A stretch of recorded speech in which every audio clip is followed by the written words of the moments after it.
Bonjour à tous.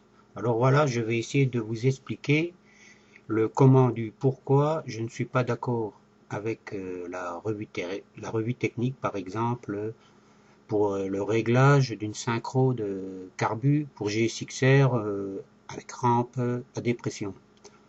Voilà.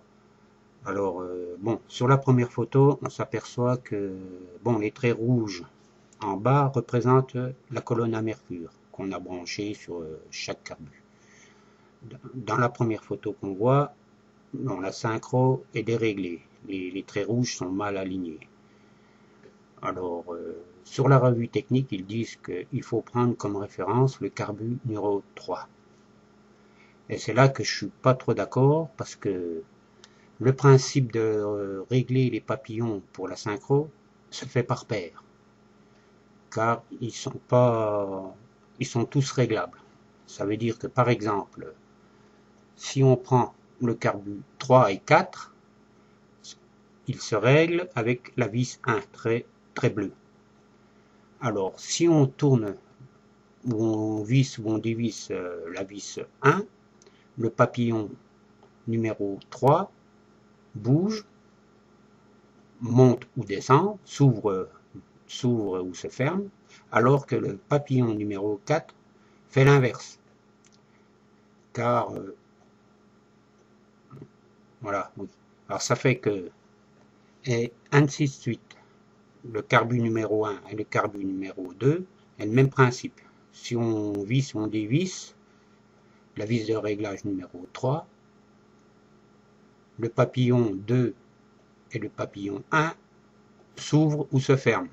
Ils font l'inverse. Si un qui s'ouvre, l'autre se ferme, obligatoirement. Et c'est là qu'il faut aligner, en vissant ou en dévissant, jusqu'à avoir les papillons à la même ouverture. Bon, voilà, en gros, déjà pour la première photo, bon, c'est pas évident d'expliquer, mais bon, voilà. Alors, on va passer à la deuxième photo. Ici, alors voilà, j'ai réglé le carbu 3 et 4. C'est-à-dire que j'ai tourné la vis 1. Alors, le papillon 3 s'est ouvert et le trait rouge est descendu. Tout en même temps, le trait 4, lui, a monté. Jusqu'au moment où les deux traits se sont retrouvés au même niveau. Là, à ce moment, le carbu 3 et 4 est synchronisé. Ok? Bon, j'ai pas touché au carbu 1 et 2. Bon, ça sera la troisième étape. Mais là, les deux carbus, le 3 et le 4, sont synchronisés, car sur la colonne à mercure, les deux traits rouges sont au même niveau. Ça veut dire que si, par exemple, là, je tourne la vis numéro 3, ça fera le même système. Le carbu 1 le trait va monter, et le carbu 2, le trait va descendre. Pour arriver après, au moment où ils sont les deux au même niveau, là, on arrête de visser ou dévisser. Les deux carbus sont synchronisés. Voilà, en gros. Alors là, après, quand c'est comme ça, bon, on passe à la troisième étape pour régler le carbu 1 et 2.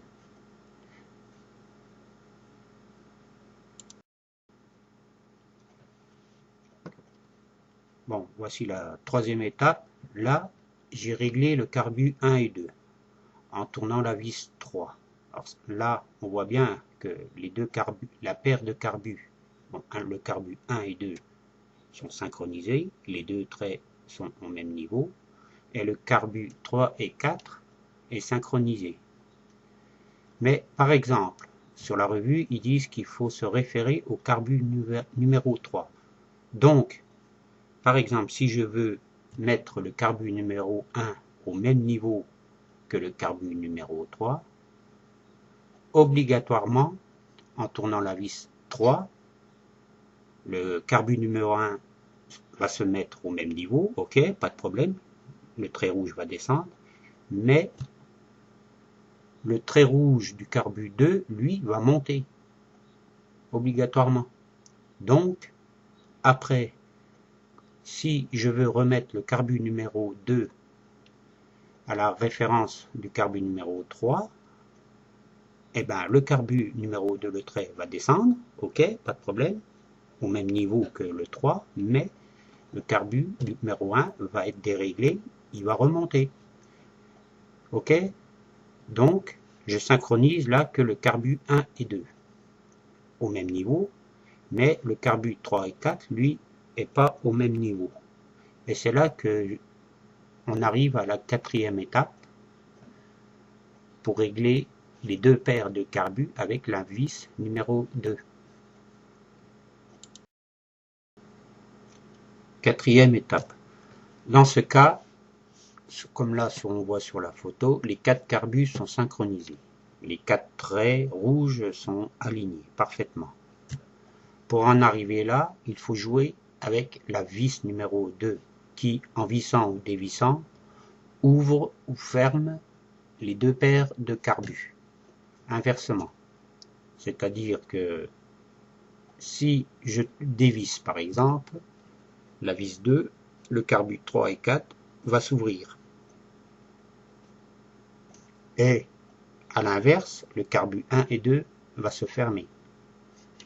Donc, les deux traits rouges vont monter et les deux autres traits rouges vont descendre.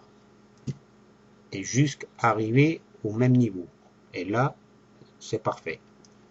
Alors, pour conclure, en gros, le principe du carbu de référence sur une rampe à dépression, pour moi, ça sert à rien. Parce que je ne vois pas comment on peut régler par exemple le carbu 1 seulement pour l'aligner avec le carbu 3. Obligatoirement, si on visse ou dévisse le carbu 1 pour le régler au même niveau que le carbu 3, le carbu 2, lui, va se dérégler obligatoirement. Car il y a une seule vis pour les deux carbus, et si un monte, l'autre descend. Et pareil pour le 3 et le 4. Si on touche la vis numéro 1, le carbu 3 par exemple va descendre et le carbu 4 va monter. Donc l'histoire du carbu de référence numéro 3, j'en vois pas trop l'utilité. Et par contre, si on prend une rampe, comme moi j'ai une rampe mécanique, c'est-à-dire dépourvue de papillons, on agit directement sur l'ouverture du boisseau. Là, oui, il y a un carbu de référence, car une vis de réglage sur chaque boisseau, sauf le carbu numéro 3. Donc, là, oui, il y a une vis de référence, parce que la vis joue sur le boisseau directement. Alors, on peut aligner le 1, le 2 et le 4, un par un, sur le carbu numéro 3. Mais là, dans le cas de notre rampe là à dépression, non, il faut faire un réglage par paire. Première paire 1 et 2, deuxième paire 3 et 4, puis à la fin, avec la vis numéro 2, on aligne les deux paires. Voilà, en gros, ce que je pouvais dire. Sinon, j'ai pas de photo de ma rampe mécanique, mais bon, je ferai une photo de la rampe mécanique parce que une fois qu'on l'a sous les yeux, là, on comprend bien le principe. C'est beaucoup plus simple. Parce que, ah oui, j'ai oublié de vous dire aussi que, par exemple, la vis 1, on voit bien le principe. La vis, il y a une vis, un ressort, la patte pour le carbu 4, un autre ressort et la patte pour le carbu 3. Alors ça fait que obligatoirement, vous pouvez faire l'essai, par exemple, vous démontez votre rampe, vous virez la vis, vous dévissez la vis complète, vous enlevez les ressorts qui tient, et là vous verrez que les deux papillons bougent tout seuls. Et là, à la main, on en fait bouger un, on en fait bouger l'autre. Obligatoirement, il y en a un qui s'ouvre et l'autre qui se ferme. Voilà en gros. Bon, si vous avez des questions, bon, il n'y a pas de problème. Allez, ciao.